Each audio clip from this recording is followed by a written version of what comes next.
ஊருக்கு வந்ததுலேருந்து ஒரே பிஸியாகவே இருக்கேன். பிஸினா என்ன, ஊரை சுற்றிக்கிட்டு நல்லா எல்லார்கிட்டையும் உட்காந்து கதை பேசிக்கிட்டு ஜாலியாக இருக்கேன். ஸோ அந்த இதுவில் நான் வந்து வீடியோ எடுக்கிறதையே மறந்துட்டேன். வீடியோ எதுவுமே எடுக்கவே இல்லை. ஸோ அதனால் இன்றைக்கி வீடியோ எடுக்கலான்னு முடிவு பண்ணி கேமராலாம் செட் பண்ணிட்டேன். ஆனால் ஊரில் வந்து வீடியோ எடுக்கிறதுக்கு ஒரு கூச்சமாக இருக்குது. அங்கே எடுக்கும்போது பப்ளிக்கில் கூட நான் ஃபீல் பண்ணவே இல்லை. ஆனால் இப்போ வீட்டுக்குள்ளே எடுக்கிறதுக்கு கூட ஒரு மாதிரி இருக்குது. அது ஒன்றும் இல்லை, அந்த அழகான கொண்டையை காமிச்சேன். ஸோ ஹாய் டியர்ஸ், இன்றைக்கி வந்து நம்ம கம்மர் கட்டு தான் செய்ய போகிறோம். ரொம்ப ஈஸியாக செய்ய போகிறோம். ஸோ வாங்க எப்படி செய்யுதுன்னு பார்க்கலாம். கம்மர் கட்டு செய்கிறதுக்கு இந்த 3 பொருள் இருந்தால் போதும்னு எனக்கு தெரியவே தெரியாது. இப்போ தான் தெரியும் ரீசெண்டாக. ஸோ வாங்க எப்படி ஈஸியாக 3 பொருள் வச்சு செய்யுதுன்னு பார்க்கலாம். ஸோ ஃபஸ்ட்டு வந்து பார்த்திங்கன்னா தேங்காய் துருவல் தான் தேவை. மெயின் இன்க்ரீடியண்ட்டே அதுதான், தேங்காய் துருவல். செகண்ட் வந்து பார்த்திங்கன்னா வெல்லம் தான் தேவை. ஸோ நான் இந்த வீடியோவில் முழுக்க அப்படி இப்படி பார்த்துட்டே இருப்பேன். என் கண்ணு ஏன்டி அப்படி உன் கண்ணு இப்படி இப்படி போய் வருதுன்னு கேட்காதீங்க. ஸோ வெளியில் யாராச்சும் நம்மளை பார்க்குறாங்களா அப்படின்னு பார்த்துட்ருக்கேன். கடைசியாக அந்த 3வது பொருள் வந்து பார்த்திங்கன்னா நெய் இல்லைன்னா நம்ம ஆயில் கூட யூஸ் பண்ணிக்கலாம். ஸோ அம்மா வீட்டில் வந்து நெய் 2 டப்பா இருக்குது. ஸோ அதனால் இந்த ஒரு டப்பாவை காலி பண்ணிடலான்னு முடிவு பண்ணியாச்சு. ஸோ வாங்க கம்பரை கட்டு செய்ய போகலாம். ஃபஸ்ட்டு வந்து பார்த்திங்கன்னா பாகு காய்ச்சிக்கலாம். இதுக்கு வந்து நிறைய பேர் இருக்குது. நாங்கள் வந்து வானல்னு சொல்லுவோம். ஒரு சிலவங்க பேனு, வடை சட்டி, அப்புறம் என்னது கடாயெல்லாம் சொல்லுவாங்க. ஸோ எங்கள் ஊர் சைடில் வந்து வானல் தான் சொல்லுவோம். ஸோ வானல் எடுத்து வச்சு அதில் வெல்லம் கொட்டி அதில் வந்து கொஞ்சம் தண்ணி விட்டு நல்லா கொதிக்க விட்டோன்னா இப்படி நல்லா கலரி நல்லா கொதிக்க விட்டோன்னா பாகு வந்து ரெடி ஆகிடும். நான் வந்து குக்கிங் வீடியோஸ்லாம் போடுறதுனால நான் வந்து குக்கிங் எக்ஸ்பர்ட்லாம் நினச்சிக்காதீங்க. நானுமே கற்றுக்குட்டி தான். நானும் யூடியூப் பார்த்து தான் சமைப்பேன். எல்லாருமே இப்போ யூடியூப் பார்த்தா சமைக்க ஆரம்பித்தாங்க. நானுமே யூடியூப் பார்த்து நிறைய சமைப்பேன். ஸோ எனக்கு தெரிஞ்சதை உங்களுக்கு வந்து நான் தெரியப்படுத்துகிறேன், அவ்வளோதானே தவிர வேறு ஒன்றும் கிடையாது. ஸோ என்னை பார்த்து நீங்களும் ட்ரை பண்ணலாம், வீட்டில் செஞ்சு சாப்பிட்லாம் இல்லையா? அதனால தான். இதுக்கு முன்னாடி ஃபஸ்ட் டைம் ட்ரை பண்ணும்போது சென்னையில் செஞ்சேன். சென்னையில் வந்து ஹஸ்பண்டு பக்கத்து வீட்டு பசங்களுக்கு கொடுத்தேன். இங்கே வந்து அம்மா இங்கே பக்கத்தில் இருக்காங்கல்ல, அத்தை குட்டீஸ்லாம் நிறைய பேர் இருக்காங்க. ஸோ அதனால் அவங்களுக்கு செஞ்சு கொடுக்கலான்னு சொல்லிட்டு செஞ்சிட்ருக்கேன். ஸோ பாகு வந்து ரெடி ஆனது எப்படி தெரியும்னா, நல்லா பிசுன்னு ஒட்டணும். இங்கே கையில் தனியாக வருது பார்த்திங்களா, க்ரீம் மாதிரி, அந்த மாதிரி வரணும். போன டைம் செஞ்சப்போ ஒரு சிலது மிஸ்டேக் ஆச்சு. ஸோ அதை இப்போ கரெக்ட் பண்ணி கரெக்டாக செஞ்சு பார்க்கலான்னு சொல்லிட்டு ட்ரை பண்ணியிருந்தேன். ஸோ பாகு ரெடி ஆனதும் நம்ம ஃபில்டர் பண்ணி எடுத்துக்கலாம்.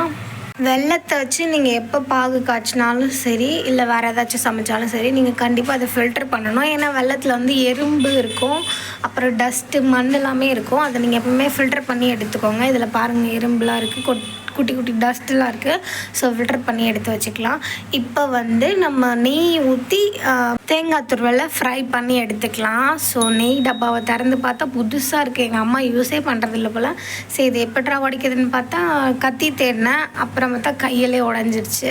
அப்பாடா, கத்தி தேடுற வேலை மிச்சண்டான்னு சொல்லிட்டு நெய்யை வந்து வானலில் விட்டு தேங்காய் துருவலை ஃப்ரை பண்ணி எடுத்துக்கிட்டேன். இந்த வீடியோ எடுக்கும்போது நான் அதுலேயே பேசிகிட்டே சமைக்கலாம் அப்படின்னு நினச்சேன். ஆனால் நம்ம வீடு வந்து வழியில் இருக்கிறதுனால அங்கே அடிக்கடி ஆள் போயிட்டு வந்துட்டுருப்பாங்க. ஸோ அதனால் நம்ம பேசினோன்னா கண்டிப்பாக திரும்பி பார்ப்பாங்க. அதனால் வந்து வாய்ஸ் ஓவர் கொடுத்துக்கலான்னு சொல்லிட்டு நான் வீடியோ மட்டும் எடுத்துக்கிட்டேன்.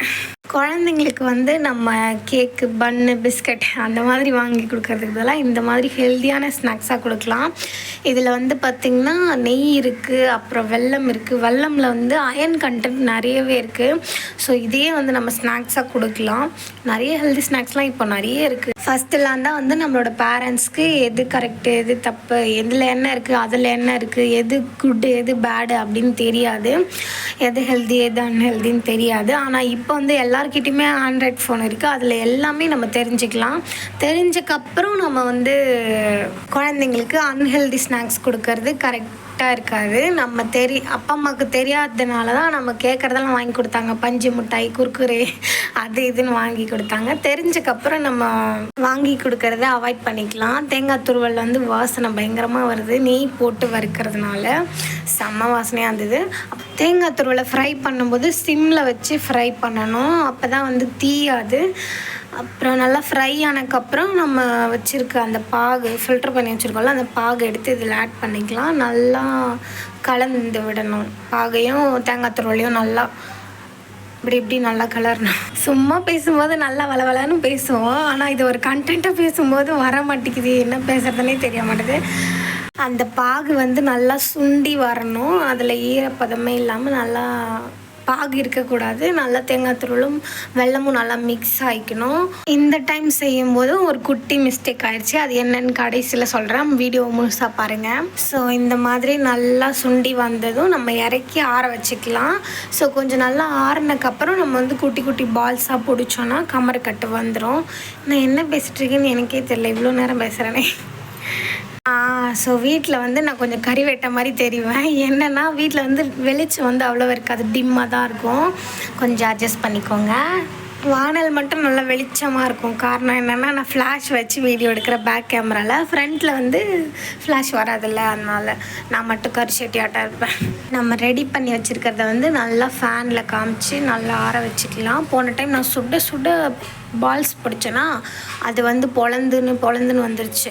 இப்போ வந்து சும்மா டேஸ்ட் பண்ணி பார்க்கலான்னு சூடாகவே எடுத்து உருண்டை பிடிச்சேன். உருண்டை வரல, இருந்தாலும் சும்மா இப்படி நசுக்கி எடுத்து வாயில் போட்டேன்.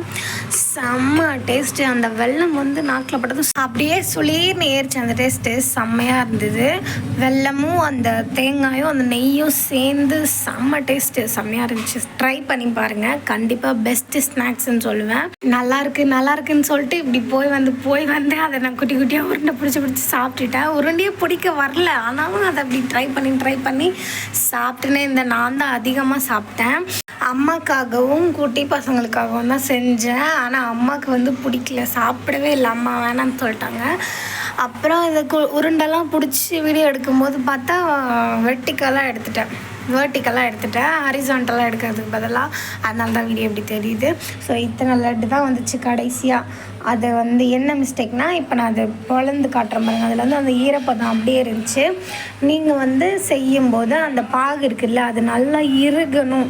நல்லா டைட்டாக ஆனதுக்கப்புறம் நம்ம வந்து தேங்காய் கூட ஆட் பண்ணி இப்படி நல்லா மிக்ஸ் பண்ணோன்னா டைட் ஆகிடும். நம்ம ஒரிஜினல் கமர்கட்டு மாதிரியே வந்துடும்.